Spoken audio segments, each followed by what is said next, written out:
ಅಧ್ಯಕ್ಷರೇ, ಈಗ ಸಚಿವರು ಹೇಳಿದ್ರು ಕೇಂದ್ರ ಸರ್ಕಾರದ ಬಗ್ಗೆ.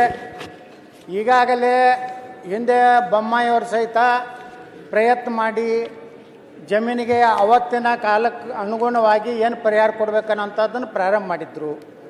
ಆದರೆ ಒಬ್ಬ ಹಿರಿಯ ಶಾಸಕರು ಇಲ್ಲ ನಮ್ಮ ಸರ್ಕಾರ ಬಂದರೆ 50 ಲಕ್ಷ ರೂಪಾಯಿ ಎಕರೆನ ಕೊಡಿಸ್ತೀನಿ ಅಂತೇಳಿ ತಡೆ ಒಡ್ಡಿ ಇವತ್ತು ಈ ಸರ್ಕಾರದಲ್ಲಿ ಆದರೂ ಮುಖ್ಯಮಂತ್ರಿ ಸಿದ್ದರಾಮಯ್ಯನವರ ನೇತೃತ್ವದಲ್ಲಿ ಒಂದು ರೈತರು ಸಹ ಒಪ್ಪಿಕೊಂಡ ಮೇಲೆ ಈ ಒಂದು ಪರಿಹಾರವನ್ನು ನೀವು ಕೊಡ್ತೀನಿ ಅಂತ ಘೋಷಣೆ ಮಾಡಿದ್ದೀರಿ.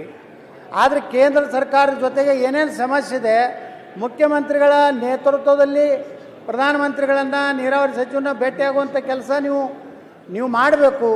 ಅದ್ರ ಜೊತೆಗೆ ನಾವು ಸಹ ಉತ್ತರ ಕರ್ನಾಟಕದ ಎಲ್ಲ ಶಾಸಕರು ಪಕ್ಷಾತೀತವಾಗಿ ನಾವು ದಿಲ್ಲಿಗೆ ಬರ್ಲಾಗ್ತಾ ಇದ್ದೀವಿ.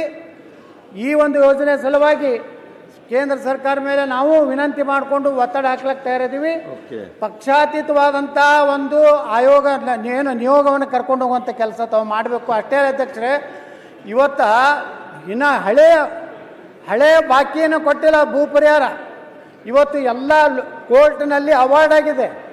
ಮೇಲಿಂದ ಮೇಲೆ DC ಗಳ ಕಚೇರಿಯ car, jeep, table, type writer ಎಲ್ಲ ಜಪ್ತಿ ಆಗ್ತವೆ.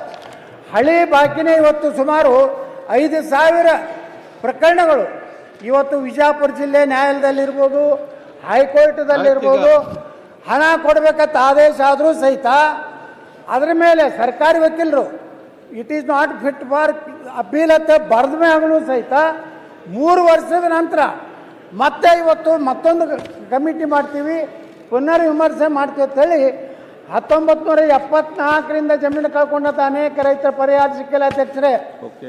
ಈಗ ಈ ಮುಂದಿನ ಪರಿಹಾರ ಬಗ್ಗೆನೂ ಸಂಶಯ ಇದೆ. ಅದಕ್ಕೆ ಸರ್ಕಾರದ ದೃಢ ಸಂಕಲ್ಪ ಏನು, 8 ದಿವಸದೊಳಗಾಗಿ ಸಂಪೂರ್ಣವಾಗಿ ಭೂ ಸ್ವಾಧೀನ ಮಾಡಿಕೊಂಡಂತ ರೈತರಿಗೆ ಪೂರ್ಣ ಪ್ರಮಾಣದ ಪರಿಹಾರ ಎಂದು ಕೊಡ್ತೀರಿ.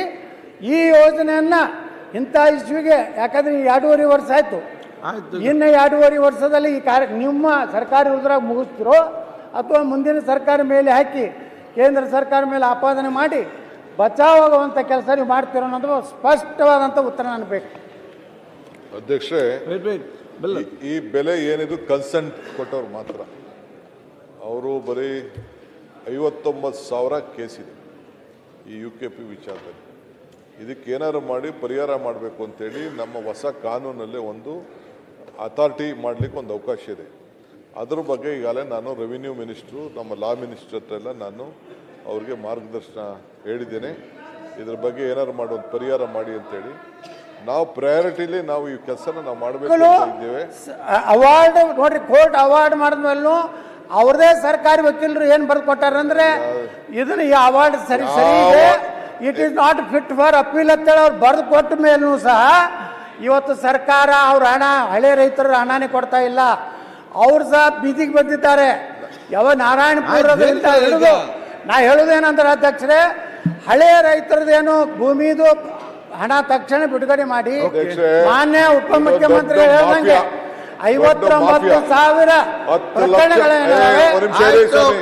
10 ಲಕ್ಷ ಭೂಮಿ ಬೆಲೆ ಇದ್ರೆ 10 ಕೋಟಿ ಅವಾರ್ಡ್ ಮಾಡವ್ರೆ. ಹಂಗಂತ ಅಂದ್ಬಿಟ್ಟು ನಮ್ಮ ಆಫೀಸರ್ಸು ನಮ್ಮ ವಕೀಲರು ಯಾವನ ಅಡ್ಜಸ್ಟ್ಮೆಂಟ್ ಮಾಡ್ಕೊಬಿಟ್ಟು ಅಂತ ಅಂದ್ಬಿಟ್ಟು ನಾನು ಕೊಡಕ್ಕಂತೂ ತಯಾರಿಲ್ಲ. ಇದು ಸಾಧ್ಯ ಇಲ್ಲ, ಯಾವ ಸರ್ಕಾರ ಕೊಡಕ್ಕೂ ಸಾಧ್ಯ ಇಲ್ಲ.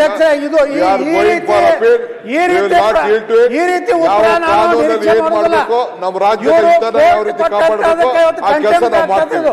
ನಾನು ಈ ಅಪೀಲ್ ಆರ್ಡರ್ಗೆಲ್ಲ ನಾನು ಕೋರ್ಟ್ ಹೇಳಿದಕ್ಕೆ ಇವರು ಒಂದ್ ರೀತಿ ಇದಕ್ಕೆ ಯಾವ ನ್ಯಾಯಾಲಯದ ಆದೇಶವನ್ನು ಸಹ ಇವತ್ತು ಪರಿಗಣಿಸದೆ ಇಂಥ ಸದನ ಸಮಿತಿ ಸದನದಲ್ಲಿ ಈ ರೀತಿ ಉತ್ತರ ಕೊಟ್ಟು ರೈತರಿಗೆ ಸಿಗಬೇಕಾದಂಥ ನ್ಯಾಯ ಕೊಡ್ತಾ ಇಲ್ಲ ಅಧ್ಯಕ್ಷರೇ. ಅದಕ್ಕೆ ಹೊಸದಾಗಿ ನೀವೇನು ಮಾನ್ಯ ಮುಖ್ಯಮಂತ್ರಿಗಳು ಘೋಷಣೆ ಮಾಡಿದ್ರಲ್ಲ, ಅದನ್ನು 8 ದಿವಸನಾಗಿ ಎಲ್ಲ ರೈತರಿಗೆ ಪರಿಹಾರ ಕೊಡ್ತೀರ ಅನ್ನೋಂಥದ್ದನ್ನು ಮಾನ್ಯ ಸಚಿವರು ಹೇಳ್ಬೇಕಂತ ನಾವು ವಿನಂತಿ ಮಾಡ್ತೀವಿ.